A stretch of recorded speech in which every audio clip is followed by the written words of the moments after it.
Bonjour les super étudiants. Comment allez-vous? Alors maintenant, on est très nombreux dans la planète à être affectés par cette pandémie du coronavirus. Et depuis Français avec Pierre, on veut envoyer un grand merci à tout le personnel de santé qui sont là à lutter en première ligne contre le virus. Vraiment, merci. Merci et courage. Oui. Et puis merci aussi à toutes les autres personnes. Eux sont en première ligne et puis il y a aussi d'autres personnes qui doivent travailler pour que l'on puisse continuer à vivre tout de même. Donc vraiment merci et courage à toutes ces personnes. Alors aujourd'hui, l'idée de la vidéo, c'est qu'on va reprendre 10 conseils très importants pour lutter justement contre cette pandémie. Et l'idée, c'est qu'on va justement lier chaque conseil avec un petit point de grammaire ou de français, vocabulaire ou un conseil pour mieux apprendre le français. Donc n'oubliez pas de vous abonner à la chaîne et on commence.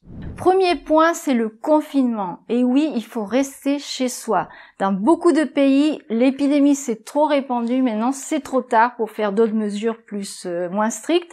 Il faut rester chez soi. C'est super important. Alors, par rapport au français, j'aimerais parler un petit peu du mot, du nom confinement, d'accord? Oui. Alors, en fait, c'est pas un mot qu'on utilise très souvent, normalement, dans le langage courant.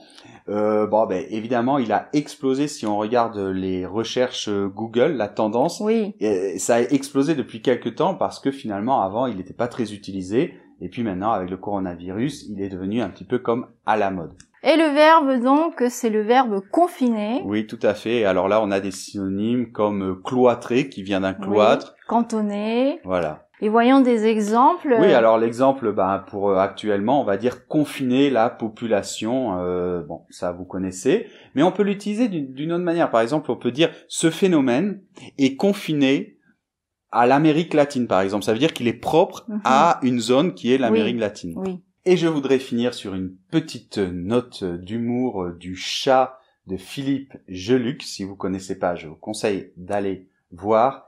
Et il nous dit qu'il vaut mieux être un confiné qu'un con fini. Alors, si vous n'avez pas très bien compris le jeu de mots, je vous laisse chercher. Deuxième point, c'est la distanciation sociale. Alors ça veut dire que on doit garder au moins 1 mètre ou 2 même entre les personnes. Quand on sort et on se croise dans la rue, il vaut mieux garder ces distances, car ce virus se transmet par des petites gouttelettes quand on tousse, des postillons. Quand on éternue, et hop, ça rentre dans les voies respiratoires. Si on garde cette distance, eh bien, on va pas recevoir ces petites gouttelettes et on s'infectera pas. Alors, si vous êtes dans un pays où les gouvernements n'ont pas pris encore des mesures, prenez-les vous-même. Gardez cette distance avec les gens et vous freinerez la propagation du virus. De la même manière que le point 1, je voudrais parler justement du mot, du vocabulaire. Donc effectivement, distanciation, faites attention.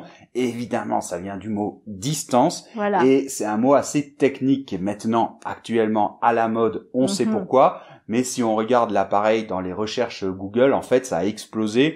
C'est pas un mot distanciation qu'on utilise, en fait, tous les jours. D'ailleurs, on nous a fait la remarque qu'on la garde pas, nous. Il faudrait qu'on soit comme ça. Mais bon, nous, on vit dans la même maison, c'est différent. Alors, troisième point, c'est que faire si tu as des symptômes, c'est-à-dire de la toux sèche, de la fièvre, du mal à respirer. Vous vous souvenez de la dernière vidéo où on a vu tout ce vocabulaire? Déjà, ne panique pas, car dans 80% des cas, ce n'est pas très grave, c'est comme un rhume ou une grippe.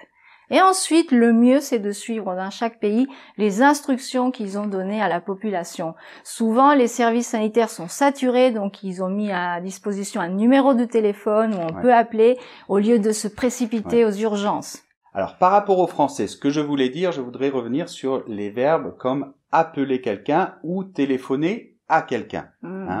Alors, si vous utilisez par exemple le verbe téléphoner, vous allez être obligé d'utiliser la préposition à. C'est comme ça, d'accord? Il n'y a pas beaucoup de logique, c'est comme ça. Mais ça ne dépend pas du complément, parce qu'on va dire téléphoner à une personne et on va dire appeler une personne. Il y a plein de vocabulaire intéressant, le personnel soignant, le personnel de santé, donc les urgences, on l'a dit. Oui. Et il y a un vocabulaire un nom qui est pas mal, c'est le SAMU. C'est quoi le SAMU? S-A-M-U. En fait, c'est l'ambulance d'urgence qui arrive. On appelle ça, vite, appelle le SAMU va arriver. C'est vrai. Et le numéro d'urgence, maintenant en France, c'est le 112. Quatrième point, vous l'avez sûrement entendu, il faut se laver les mains. En effet, le virus a une enveloppe lipidique et cette enveloppe est détruite par le savon.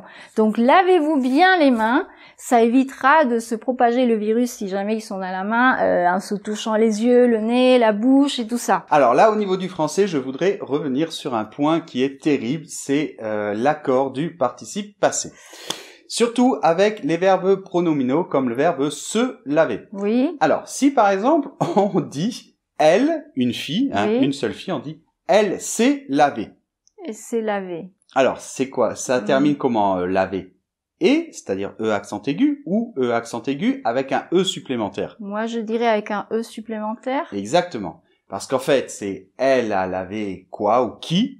Eh bien, elle-même. Donc, le pronom et le complément d'objet direct qui est placé avant. Maintenant, si jamais je dis elle s'est lavé les mains. Oui. Alors, laver, ça termine comment? Encore avec un E, ES. Là, je crois que ça s'accorde pas, donc ça termine Exactement. en E. Alors pourquoi? Parce que cette fois-ci, le complément d'objet direct, eh bien, ce sont les mains. Oui. Donc le complément d'objet direct étant placé après le verbe, on ne fait pas d'accord. Voilà. Donc, elle s'est lavée et elle s'est lavé les mains et. Cinquième point, c'est que quand on tousse ou on éternue, il faut tousser dans son coude, dans un mouchoir, avoir un masque, pour éviter justement de propager ces gouttelettes remplies de virus autour de nous et que quelqu'un puisse les inspirer. Alors, par rapport au français, je voudrais juste rappeler du vocabulaire. Donc, je rappelle que faire ça, c'est tousser, d'accord? Et le nom, c'est la toux. Dans le cas du coronavirus, on a une toux sèche. Maintenant, si vous faites tchoum, vous éternuez et le nom, c'est un éternuement. Et si jamais vous avez besoin de... Ça s'appelle se moucher dans un mouchoir. Alors, sixième point, c'est les masques. On n'a pas arrêté de parler de ces masques. On est en manque de masques partout. C'est ce tissu qu'on met là pour se protéger. Alors les masques, normalement c'est conseillé pour les malades et aussi le personnel de santé, mais si jamais vous mettez des masques, en fait il faut faire très attention car il faut pas toucher cette partie, il peut y avoir des virus et après se toucher la figure, tout ça, il faut le jeter souvent, pas le réutiliser tout le temps, car ça peut être au contraire une source d'infection. Alors au niveau du français, en fait, je voudrais parler du vocabulaire. Donc un masque, normalement, c'est plutôt quelque chose qui recouvre en fait tout le visage. Ah oui. D'accord. Donc un masque de clown, par exemple, ou un masque, je sais pas, de n'importe quel personnage. On peut aussi utiliser ce mot dans un sens figuré. Par exemple, il a jeté son masque. Ça veut dire que en fait, il avait une autre personnalité, il cachait sa vraie personnalité, il a jeté le masque et il s'est montré au grand jour, quoi, en fait. Septième point, on en a déjà parlé, c'est ne pas se toucher la figure. En fait, quand on sort, on s'expose à des possibles contaminations du virus en touchant des objets, en passant près des gens.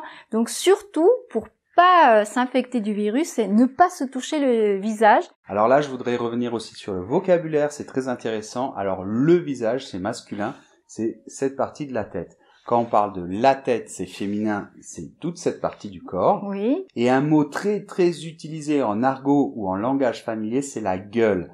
Alors ça peut signifier soit la partie de la bouche, soit carrément tout le visage. Il y a plein d'expressions familières qu'on utilise avec la gueule. Par exemple, ta gueule, ça veut dire tais-toi. Mais attention, c'est vulgaire et assez agressif. Huitième point, pour faire les courses. Alors, il y a des études qui ont démontré que le virus peut vivre sur des surfaces, en fait, en fonction de la surface, la température et l'humidité, même plusieurs jours. Désinfecter tout ou bien se laver les mains après avoir touché les paquets, les poches en plastique. Et si on peut, même par exemple passer au savon les paquets, voilà, les désinfecter à l'alcool ou à quelque chose. Alors là encore, je voudrais revenir sur du vocabulaire. Il y a souvent des confusions entre, on me dit, mais Pierre, faire les courses, ça veut dire uniquement la nourriture ou pas? Alors généralement, quand on dit faire les courses, On se réfère généralement, oui, à la nourriture, ce que l'on doit faire chaque semaine ou tous les 3 jours. Si on dit faire des courses, là, bon, ça peut être aussi autre chose. Et sinon, si c'est vraiment des vêtements, ben, on utilise le mot anglais, on dit faire du shopping. On peut dire aussi faire les boutiques. 9e point, puisqu'on doit rester chez soi, qu'est-ce qu'on peut faire pour ne pas devenir fou? Alors, c'est très important de garder une routine, de se fixer des choses à faire, car tous les jours deviennent pareils, on sort plus, on tourne en rond. Donc on peut, par exemple, faire la cuisine, des bons petits plats, faire du sport. Nous, on fait du yoga à chaque fois à 7 heures. On s'est fixé 1 heure avec les pour enfants. faire du yoga. Et surtout, profitez-en pour apprendre des choses comme le français, bien sûr. Donc par rapport au français, eh bien justement, je voudrais revenir sur cette routine. Quand vous voulez apprendre quelque chose, surtout si c'est quelque chose ça prend un peu de temps, comme une langue ou un instrument de musique, eh bien la routine, c'est fondamental. Et 10e et dernier point, c'est bien utiliser Internet. Alors, on est tous enfermés, c'est très bien d'utiliser Internet pour socialiser, on peut parler au WhatsApp avec des gens, s'appeler au téléphone, et aussi se renseigner de façon correcte. Oui, faites attention parce qu'il y a plein de choses fausses, évidemment, sur Internet, mais il y a aussi plein de choses intéressantes. Et le dernier point par rapport au français, justement, je voulais vous laisser plein de liens intéressants qui vont vous permettre de vous informer en français, d'accord? Donc des chaînes YouTube par exemple qui vous font un résumé de la situation et c'est aussi de très bons outils pour apprendre le français, d'accord? Donc je vous laisse tous ces liens dans la description. On vous embrasse très fort, beaucoup de courage. Oui, courage. Merci beaucoup à toutes les personnes qui travaillent encore. N'oubliez pas de vous abonner à la chaîne et on se retrouve dans une prochaine vidéo. Au revoir.